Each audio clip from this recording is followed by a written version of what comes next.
أعوذ بالله من الشيطان الرجيم. بسم الله الرحمن الرحيم.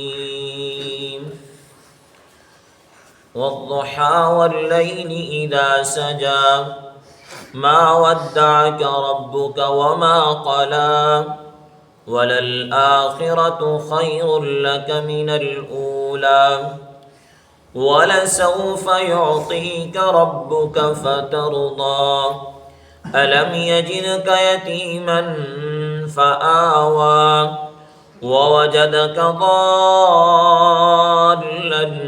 فهدى ووجدك عائلا فأغنى فأما اليتيم فلا تقهر وأما السائل فلا تنهر وَأَمَّا بِنِعْمَةِ رَبِّكَ فَحَدِّثْ. صدق اللہ العظیم. قسم ہے دن کے چڑھتے وقت کی اور قسم ہے رات کی جب وہ چھا جائے.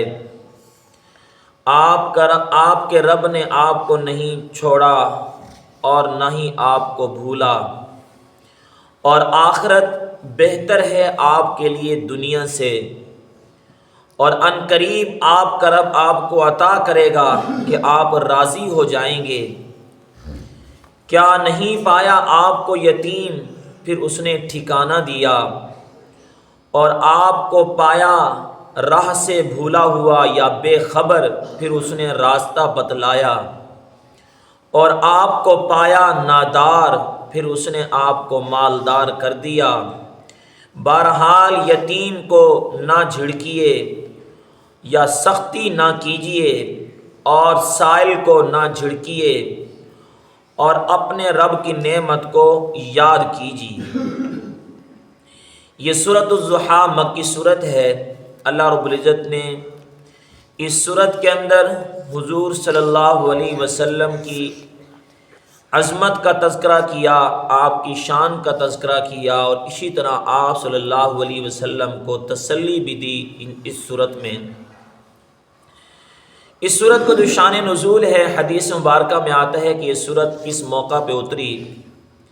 حضرت جندب بن عبداللہ رضی اللہ تعالیٰ عنہ کہتے ہیں، یہ روایت بخاری اور مسلم میں بھی ہے اور ترمذی شریف میں بھی ہے، دونوں جگہ پر ایک ہی راوی ہیں.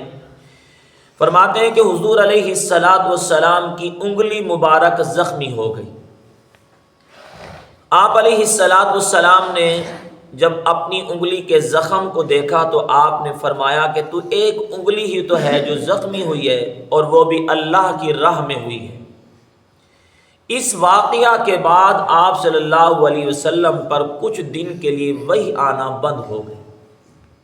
انگلی کے زخمی ہو جانے کے بعد جب آپ صلی اللہ علیہ وسلم پر وحی آنا بند ہوئی تو ابو لہب کی بیوی ام جمیل نے آ کر حضور صلی اللہ علیہ وسلم کو تانے دیے اور آوازیں کسنا شروع کر دیا. کہنے لگی کہ نعوذ باللہ، محمد کے رب نے محمد کو چھوڑ دیا ہے. آپ صلی اللہ علیہ وسلم کو جب مکہ کے مشرکین کی طرف سے تانے ملتے تو حضور صلی اللہ علیہ وسلم کو تکلیف پہنچتی. اللہ رب العزت نے آپ کی تسلی کے لیے اس صورت کو اتارا اور قسمیں کھا کر آپ کو تسلی دی کہ والضحیٰ واللیل اذا سجا.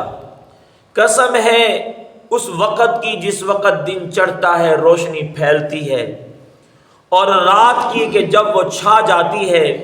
ما ودعک ربک وما قلی. آپ کے رب نے آپ کو نہیں چھوڑا اور نہ ہی آپ کا رب آپ سے بے پرواہ ہوا. آپ کا رب اسی طرح آپ کو یاد کرتا ہے جس طرح پہلے آپ کو یاد کرتا تھا. حضور صلی اللہ علیہ وسلم پر چند موقعوں پر وحی آنا بند ہوئی ہے. ایک موقع جب آپ صلی اللہ علیہ وسلم پر سب سے پہلی وحی اتری تھی، سورہ علق کی پہلی 5 آیات. اس کے بعد، اس پہلی وحی کے بعد آپ صلی اللہ علیہ وسلم پر چند دنوں کے لیے وحی نہیں اتری تھی. پھر دوبارہ جو وحی اتری تھی وہ سورۃ المدثر کی آیات اتری تھی، یا ایھا المدثر.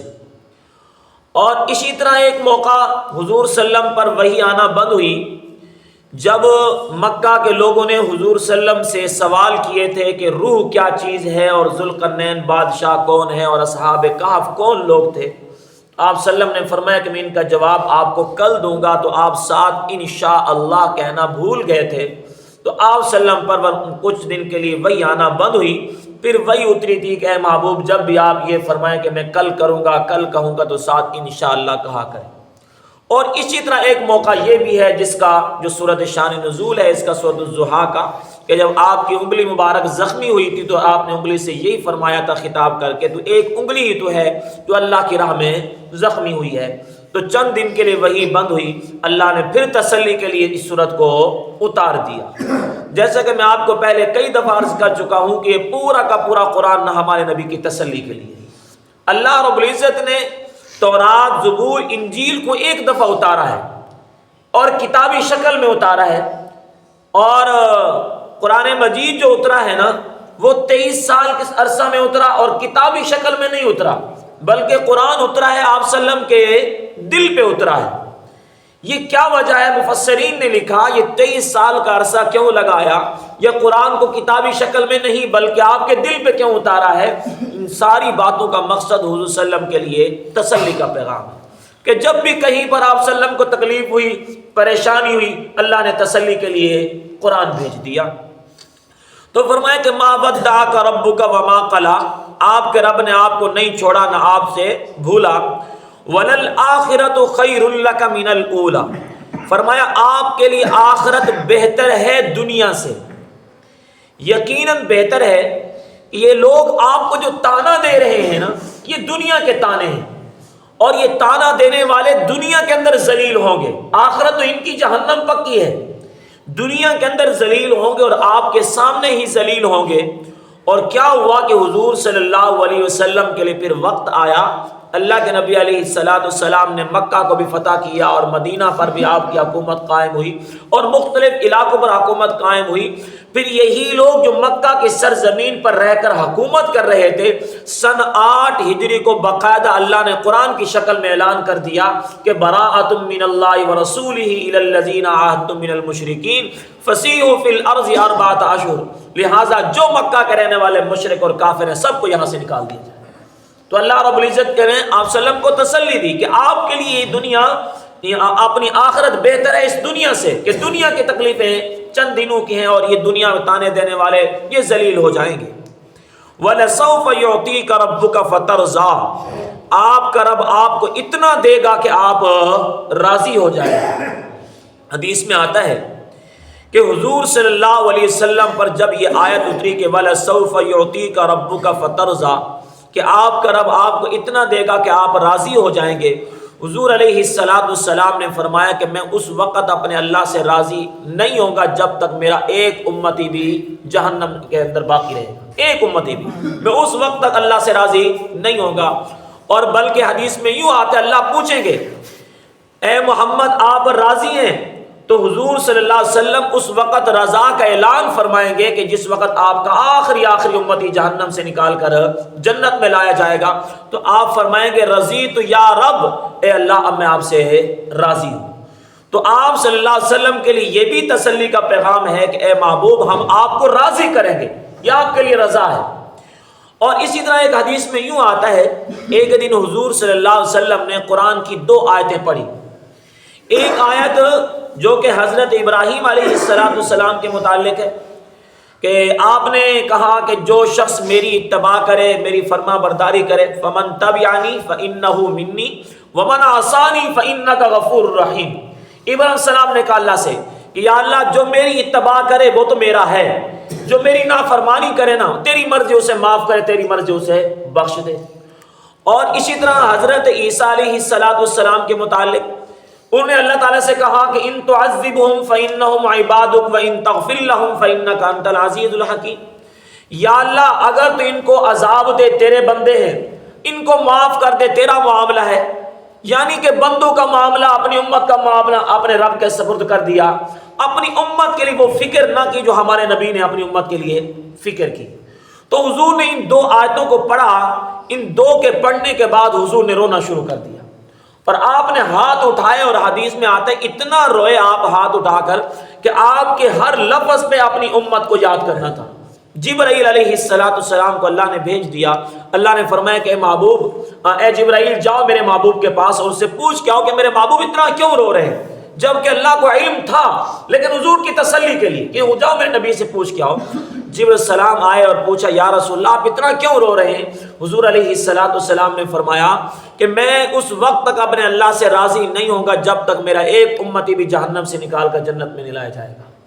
اللہ نے فرمایا کہ اے جبرائیل کہہ دو میرے نبی سے کہ میں آپ کو اپنی امت کے بارے میں راضی کر کے چھوڑوں گا، کہ جب آپ اپنی امت کے بارے میں راضی ہو جائیں گے میں اس وقت کہوں گا میرا نبی راضی ہو گیا، میرا فیصلہ مکمل ہو جائے گا۔ یہ والا سوف یعطیک ربک فترضی، یہ حضور صلی اللہ علیہ وسلم کے لیے سب سے بڑی تسلی کا سامان، سب سے بڑی تسلی، کیونکہ حضور صلی اللہ علیہ وسلم کی ساری محنت کوشش کیا ہوتی تھی؟ اپنی امت کے لیے ہوتی تھی کہ میری امت جہنم سے بچ جائے اور جنت میں چلی جائے۔ اور آگے فرمایا الم یجدک یتیما فآوی، محبوب پیغمبر آپ ذرا سوچیں، ہم نے آپ کو یتیم پایا پھر آپ کو ٹھکانہ بھی دیا۔ کہ حضور علیہ السلام اپنی ماں کے پیٹ میں تھے، والد محترم دنیا سے رخصت ہو گئے، پھر 6 سال کی عمر کے تھے والدہ دنیا سے رخصت ہو گئی، پھر 8 سال کی عمر سے تھے پھر دادا دنیا سے رخصت ہو گیا۔ تو آپ ذرا اندازہ لگائیں کہ ایک وہ بچہ جو یتیم پیدا ہوا، ایک غریب گھرانے کے اندر پیدا ہوا، پھر اللہ رب العزت نے اس کو کیسی عزت دی، کیسا مقام دیا، کیسا ٹھکانہ دیا، پھر سارے لوگوں کی دل کے اندر محبت ڈال دی حضور صلی اللہ علیہ وسلم کے لیے۔ حدیث میں آتا ہے کہ پھر چچا نے جب آپ کو پالا تھا نا، ابو طالب نے سنبھالا تھا، ابو طالب کے دل کے اندر پھر اتنی محبت آئی کہ اتنی اپنے حقیقی بیٹوں کی محبت نہیں ہوتی تھی۔ میں نے ایک روایت یہاں تک پڑھی کہ ابو طالب جب مکہ کے سردار بنے، بیت اللہ کے اندر سین کے اندر ایک جگہ آپ کے لیے چادر بچھاتے تھے، اور جب ابو طالب کے بیٹے وہاں پر بیٹھنے کے لیے آتے تو کہتے نہیں یہاں پر میرا بیٹا بیٹھے گا، محمد بیٹھے گا، کسی اور کو بیٹھنے کی اجازت نہیں ہے۔ یہ ہے فآویٰ کہ آپ یتیم تھے، ہم نے آپ کو ٹھکانہ دیا۔ اور فرمایا کہ وَأَمَّا الْيَتِيمَ فَلَا أَبْنَا وَوَجَدَكَ ضَالًّا فَهَدَىٰ، اے محبوب آپ بے خبر تھے، ہم نے آپ کو خبر دی، راستہ بتلایا۔ جب آپ صلی اللہ علیہ وسلم پر وحی نہیں اتری تھی، نبوت سے پہلے آپ وحی کے متعلق نہیں جانتے تھے، ہدایت کیا ہے، شریعت کیا ہے، اللہ کے احکامات کچھ بھی آپ کے پاس علم نہیں تھا، آپ بے خبر تھے۔ اللہ نے آپ کو شریعت دی، آپ کو قرآن دیا، آپ کو ہدایت کا راستہ بتلایا۔ وَوَجَدَكَ عَائِلًا فَأَغْنَىٰ، آپ نادار تھے، مفلس تھے، فَأَغْنَىٰ، اللہ نے آپ کو مالدار کر دیا۔ یقیناً حضور صلی اللہ علیہ وسلم بہت مفلس تھے، اللہ رب العزت نے پھر وقت آیا کہ مکہ کی سب سے بڑی مالدار عورت حضرت خدیجہ الکبریٰ رضی اللہ تعالیٰ عنہ کے مال کو حضور صلی اللہ علیہ وسلم کے قدموں کے اندر ڈال دیا۔ آپ صلی اللہ علیہ وسلم پھر بڑے مالدار ہوتے ہوئے نظر آئے۔ آپ صلی اللہ علیہ وسلم سے زیادہ دنیا کے اندر کوئی مالدار نہیں تھا۔ کس طرح بھلا؟ اس طرح کہ حضور صلی اللہ علیہ وسلم سے بڑا سخی کوئی نہیں تھا۔ جو سخی ہوتا ہے یقیناً وہ مالدار ہوتا ہے، اور مالدار اس کو کہتے ہیں جو دل کا مالدار ہوتا ہے۔ حضور صلی اللہ علیہ وسلم دل کے مالدار تھے۔ آپ صلی اللہ علیہ وسلم کے پاس جتنا جب بھی مال آیا حضور صلی اللہ علیہ وسلم نے اللہ کے راستے کے اندر خرچ کر دیا۔ اللہ کہتے ہیں کہ آپ نادار تھے، مفلس تھے، ہم نے آپ کو مالدار کر دیا۔ فَأَمَّا الْيَتِيمَ فَلَا تَقْهَرْ، لہٰذا آپ نے کبھی یتیم کے ساتھ سختی کا معاملہ نہیں کرنا۔ آپ خود بھی یتیم تھے، آپ نے کسی یتیم کے ساتھ سختی کا معاملہ نہیں کرنا۔ اس لیے حضور صلی اللہ علیہ وسلم فرمایا کرتے تھے مسلمانوں کے گھروں میں سے سب سے بہترین گھر وہ ہے جس گھر کے اندر یتیم ہو اور اس کے ساتھ شفقت کا معاملہ ہو، اور مسلمانوں کے گھروں میں سب سے زیادہ ملعون وہ گھر ہے جس گھر کے اندر یتیم اور اس کے ساتھ جو ہے نا بہت سختی کا معاملہ کیا جا رہا ہو، یہ سب سے ملعون گھر ہے۔ وَأَمَّا السَّائِلَ فَلَا تَنْهَرْ، فرمایا کہ جب آپ کے پاس کوئی سائل آئے اس کو کبھی نہ جھڑکنا، اس کے ساتھ بھی نرمی کا معاملہ کرنا۔ اس لیے حضور صلی اللہ علیہ وسلم کی زبان پر کبھی حرف لا نہیں آیا، جب بھی کوئی مانگنے کے لیے آیا حضور صلی اللہ علیہ وسلم نے اسے دیا۔ حدیث میں آتا ہے آپ کے پاس کچھ نہیں ہوتا تھا، آپ فرماتے تھے جاؤ فلاں سے لے لو، میرا نام کہہ دینا، میں اس کو خود دے دیا کروں گا۔ لہذا حضور صلی اللہ علیہ وسلم نے کبھی کسی سائل کو خالی نہیں بھیجا۔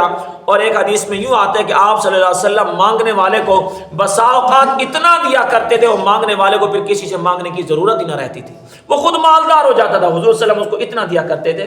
تو اللہ نے فرمایا کہ آپ کبھی سائل کے ساتھ سختی کا معاملہ نہ کریں۔ اور پھر حضور صلی اللہ علیہ وسلم کی نرمی دیکھیں، اللہ نے فرمایا سختی کا معاملہ نہ کریں۔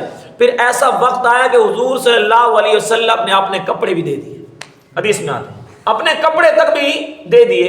ایک دن ایسا ہوا کہ نماز کا وقت آیا اور حضور صلی اللہ علیہ وسلم کے پاس صرف ایک لباس جو حضور صلی اللہ علیہ وسلم کا میلا تھا اور وہ دھلا ہوا تھا.